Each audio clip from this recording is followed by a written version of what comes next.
Rivers State, our dear state, is in the news again, following the Supreme Court judgment that confirmed the leadership of the 27 members led by Right Honorable Martins Chike Amiobule as the authentic speaker, and then sacking the Oko Jumbo led assembly. There has been protests here and there, and even threats to destroy key oil installation and infrastructure in the states by our Ijaw brothers, or some of our Ijaw brothers.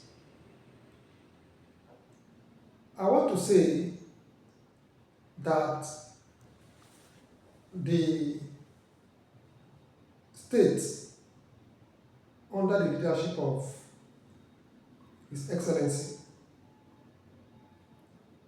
Sir Similaye Fubara, and the pipeline contracts currently run by Tompolo are not diametrically opposed to each other.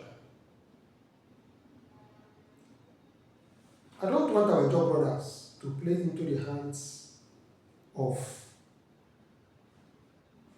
our Niger Delta enemies. Fubara is an Ijaw man, the executive governor of Rivers State. Tompolo is equally an Ijaw man. And blowing up key pipeline infrastructure, which is being managed security-wise by Tompolo, is sending a wrong signal. It's giving the impression that our brother from the Niger Delta, Tompolo, is not in charge of the situation or does not have the competence to manage key pipeline security, which is not correct, because he's been doing a good job of it. In fact, in the last 5 years, we've never had any quarter that has experienced low destruction of oil pipeline that we've had in the last 4 months. So Tompolo is actually doing a good job. I would appeal to our job brothers to make it a win-win situation, to see how they can marry the two. It will not be nice to destroy one Ijaw man's business in order to protect another man or another Ijaw man's business. They are both Ijaw people. The contract Tompolo is currently handling, the pipeline security contract, is worth about 4 billion naira every month. Don't forget, that contract was awarded when Timothy Silva, the former governor of Bayelsa State, was Minister of State for Petroleum, and when Muhammadu Buhari was President of Nigeria. Buhari, whom people are variously accused of being a racial and religious bigot. So I want to appeal that we should rather protect our brother rather than cause him pain or be the source of whatever trouble he will run into. I want to appeal to the Ijaw leadership to see how they can marry the two together. And I also want to appeal to our amiable governor, Fubara, to please, in the interest of peace, represent the budget. We shouldn't forget that the Supreme Court judgment is binding on all parties, being the final court of the land. This is not the first time the Supreme Court is giving a judgment that people don't consider to be popular. Rotimi Amechi became governor of Rivers State in 2007 without even contesting an election. Hope Uzodinma, current governor of Imo State, came fourth in an election.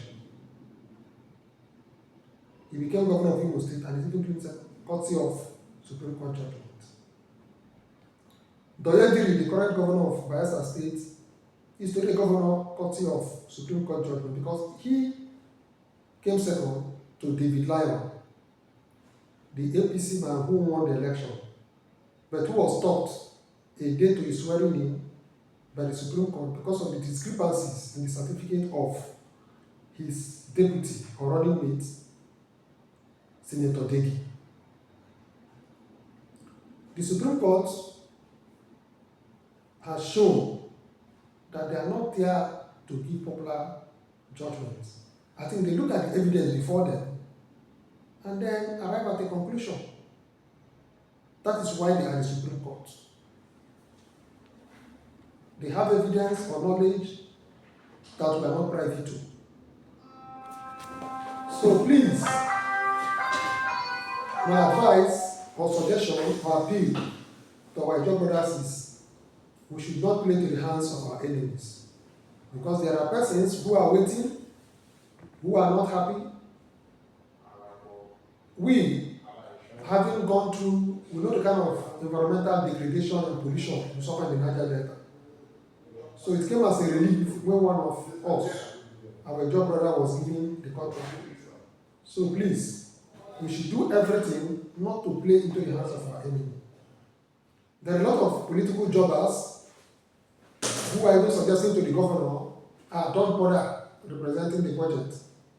You can run the state with internally generated revenue that you've said so before. Please, don't listen to them. The money from the federation account and the internally generated revenue that the government has, we are still finding it difficult to execute all his laudable projects, not to talk of just running the states with only internally generated revenue. That is a no-no. It's a no-go area. You should not even contemplate it. Moreover, even if some persons are urging him to do that, it still does not negate the ruling of the Supreme Court,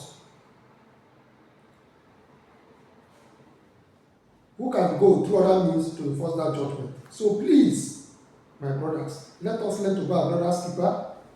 Let us learn to protect each other.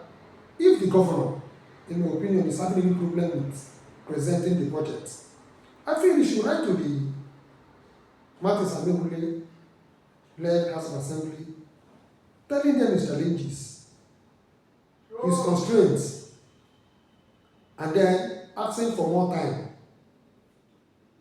rather than dragging his feet or dilly-dallying. Throwing this state into chaos will not be beneficial to anybody. Please, once again I say, let us be our brother's keeper. Let us not fall prey to political jobbers who don't wish Rivers State and the Ijaw nation well, who are only waiting in the wings to pounce on the contracts currently being handled by our brother. Thank you very much.